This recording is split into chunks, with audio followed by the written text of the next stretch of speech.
Now, a few moments ago, we had a... Did you bring your earplugs? You said you had some. Did I? At home.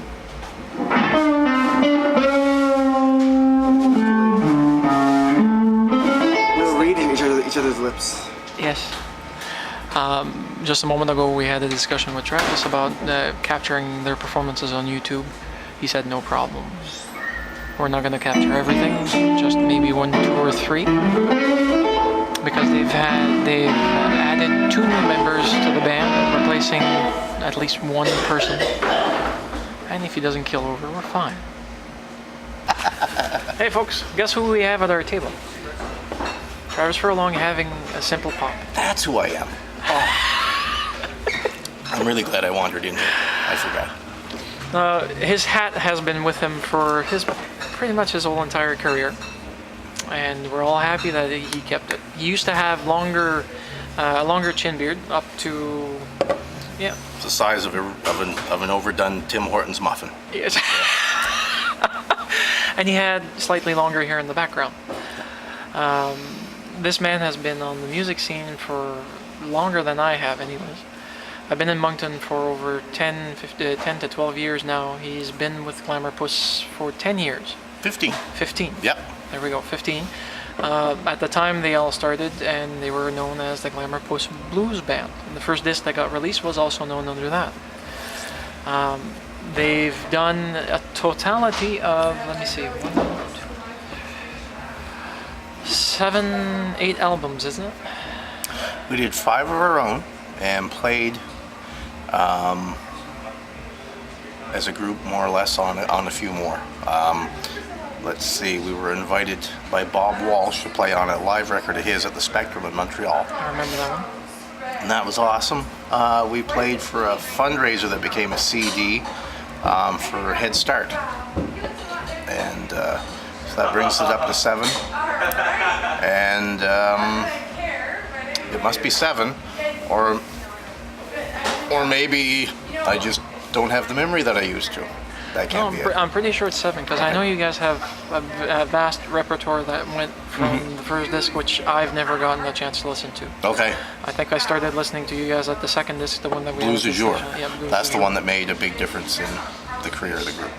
Yeah, that one actually took off. That's where things went, and you won the CMA for Best Blues Band for the year for that particular disc, if I remember correctly. We'd won for the year before, and we got on television. Things were mixed around at the show that year, so we got on, we won our award, and we were on right around 10 o'clock, which is roughly prime time, smack dab in the middle of the show, which was awesome. And that propelled us. I know Holger Peterson was there, and when that happened, he put us right on CBC for his blues show and stuff. We got a lot of attention, started getting a lot of attention nationwide. And then when we came out with the second CD, people really enjoyed the sound of that one. It had a certain amount of party atmosphere and stuff, and people were open to that. And we always kept the Cajun Zydeco influence going, and that was new to a lot of people. Yeah, and plus the way that we played blues wasn't your standard type of blues band way of doing things. So people really enjoyed us. We turned a lot of people on to blues. After they got into us, they probably went further into different styles. But I remember hundreds and hundreds of times people saying, "Oh, I thought blues was slow. I thought blues was depressing or whatever," which is totally not true. But a lot of people thought blues was just instrumental jazz, which is fine. Nothing wrong with instrumental jazz. But if you're, a club goer and you like rock and roll and classic rock, and you think it goes from what you like to jazz, and that's blues. Well, no, you've got blues right in the middle that bridges the gap and stuff, right? So yeah, the Blues du Jour album had a lot of different styles on it, a lot in the repertoire, and it took us coast to coast and over to Europe. That much I do remember. You guys had a big fan following over in Europe. Very big fan following. Yeah, we were over there. We were over there 3 times, and then 9/11 happened. We were over there a month after 9/11, and as everybody knows, the world changed. Yeah. Yeah. Let's see, then I think, what was it after that? We still had another couple of good years, and then the war broke out over in Iraq, and I know that France had billions of dollars, I think, wrapped up in helping Iraq oil companies get the oil out of the land and stuff, and all that money disappeared. It just all of a sudden, when the war broke out, it was like, okay, well, everything's different now. So anything that we were invited to for festivals and stuff, we just got the call. It's like, we don't think it's going to happen this year. We were invited to play at the Noga Hilton, which we played at twice before. We were invited to play during the Cannes Film Festival, which was going to be huge. I mean, they thought enough of us down there. They wanted us to be there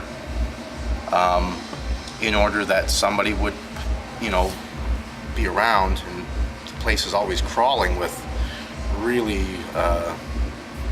superstars and their management and their this and their that, and they wanted something big to happen to us. So they wanted us to be featured down there for the whole week, playing right by the I think the Croisette, they call it, and also on the beach, and just everywhere we could be. They wanted things to happen for us. The manager there was just really big on us, and he had the pull to really make things happen, either in the way of films or touring with bigger name acts or whatever, maybe some film star taking us under their wing and getting some of our songs in movies and stuff. But yeah, when that war broke out, everything went up in smoke. It was pretty incredible how it affected just our little corner of the earth, just our little band. Yeah. But it affected everybody on the same level, whether they know it or not.